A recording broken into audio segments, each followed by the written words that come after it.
Joining us now is Democratic Congressman Adam Smith. He's the ranking member of the House Armed Services Committee. Congressman, what did you make of the president's comparison that the war is like two children fighting and need to work out their differences? Well, the president's ignorance of this situation is staggering. It continues to astound with the way he says things, and also incredibly costly, because it's really very clear what's going on here. Putin wants control of Ukraine. And, he's not going to stop until one of two things happens. Either A, he gets control of Ukraine, or B, it is made clear to him that he can't achieve that objective, which is why it is so important for the president to state that clearly. This is not some spat between two equal rivals who have just a difference of opinion. This is a concerted effort by Putin to try to grab territory. He basically wants to reestablish the Soviet Union. And to stop him, we need to support Ukraine. We need to be clear in that support. The message that President Trump and J.D. Vance and others in the administration have sent, which basically is we're going to abandon Ukraine at some point, that is empowering Putin. Look, Ukraine has fought incredibly bravely. We put together a great coalition to help them. We can stop Putin, but not if the president keeps pulling the rug out from under Ukraine. So to talk about that tactic of pulling the rug from out underneath Volodymyr Zelensky, every couple of days when things go sour for the way the president views Vladimir Putin, he'll either tweet about it or he'll say, I'm shocked at the way Vladimir Putin is behaving. And for most of us in the media and in the real world who have seen Vladimir Putin for the last 20 years, it's not a surprise that Vladimir Putin is showing us who he really is. Yet somehow the president of the United States always acts surprised that Vladimir Putin is turning out to be a bad guy. Yeah, no, you're exactly right. There's nothing really terribly complicated. I explained it in the answer to the first question. That's what's going on. I mean, we have to calculate what our interests are in that fight. I think our interests are clear. If Russia and Putin are able to, by military force, take territory and expand their power, that's a bad thing for the world, and we should try and stop it. But President Trump has no real interest in the background here, and it is costing us dearly. We have a very good coalition supporting Ukraine. Ukraine is fighting incredibly well. We can get to peace if we show resolve in supporting Ukraine. The president, I mean, there's a whole bunch of different factors in why he's messing this up. Let us not underestimate what I said up front. The president is remarkably ignorant of things that don't immediately, suit his ego. So he may not know what's going on there. And then you've got the people who are sympathetic to Putin within the Republican Party. And then you've got the vague notion that, well, we should try to get out of conflicts all around the world, which I don't disagree with. But we're not actually in this conflict. We're trying to prevent a situation where more countries get drawn into it by supporting Ukraine and defending themselves. So, yeah, the president's national security approach is incredibly dangerous for the world and for our country. Congressman, you alluded to a lot of Republicans in Congress being sympathetic to Putin. There have also been a number of aides within the White House who have been outwardly hostile to Zelensky. Could you talk a little bit more about how much influence that support may be having or not having on President Trump? And if you have any theories about why there is this strange set of bedfellows right now?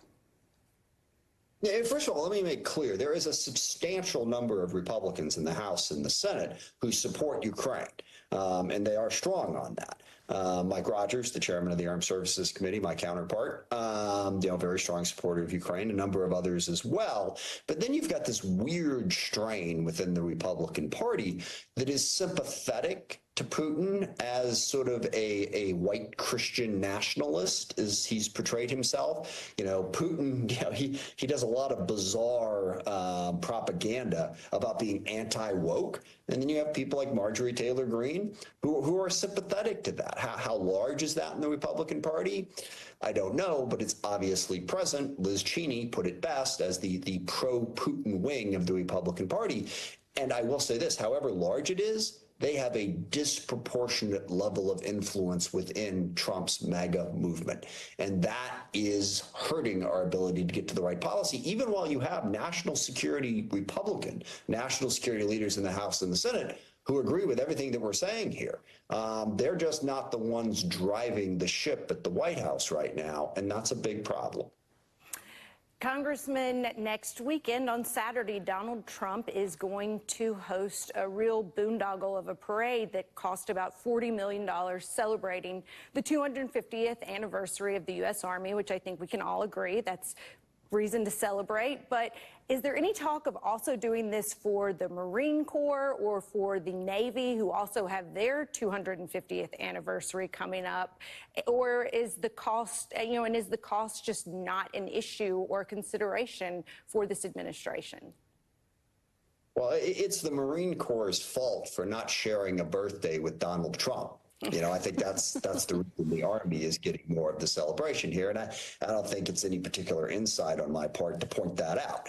Look, Trump can dress this up any way he wants. And I know Republican colleagues of mine on the House are defending it. Well, the military does parades all the time, and it's not a big deal. They don't do parades that cost, and by the way, the figure I heard was $45 million. They don't do parades that cost $45 million are going to tear up the streets in downtown D.C. and just happen to coincide with President Trump's birthday, while President Trump has actively said he admires leaders like Kim Jong-un and Putin because they get these big, huge parades celebrating them. This is a bad look for our government. It is about Trump. It is about moving towards a more autocratic approach to governing. Tip of the iceberg, by the way, the parade. You guys have documented, the disappearing of people off the streets, the way he has weaponized the Justice Department, gone after law firms, gone after the media, all in an autocratic way that is completely against the values of this country. I'm not going to pretend that a parade is somehow the worst thing going on here, but it fits the theme. We are supposed to praise the dear leader as opposed to upholding the law, the Constitution, and recognizing that that's what this nation is about, not about a cult of personality. Make no mistake about it. He's doing this parade so that people can kiss up to him. So to that point, really quickly, Congressman, I'm reluctant to ever ask a politician to comment on what the media should do, but what do you think journalists and media organizations should do next Saturday? Should they cover this parade that this president, as you described, is cloaking himself in to make it about him and to kind of have a dear leader moment and give him that imagery that he wants? Or what do you think the media should do? I don't think they should do that. I think they should make the points that I've made and point out exactly what this is about. But you're right. I can't dictate to the media how to cover things. But look, Trump's going after the media too. I mean, this is all part of the effort, that the point, whether you're talking about Harvard, whether you're talking about the media, whether you're talking about the law firms, just acquiescing to Trump's demands just walks us down the road of the autocracy that he wants to create. I think if you believe in representative democracy and freedom, you should fight back against that, whoever you are. Congressman Adam Smith, we really appreciate your deference to our journalistic judgment. Thank you so much for joining us. Up next, we will be speaking with the pediatrician challenging Lindsey Graham for South Carolina's Senate seat.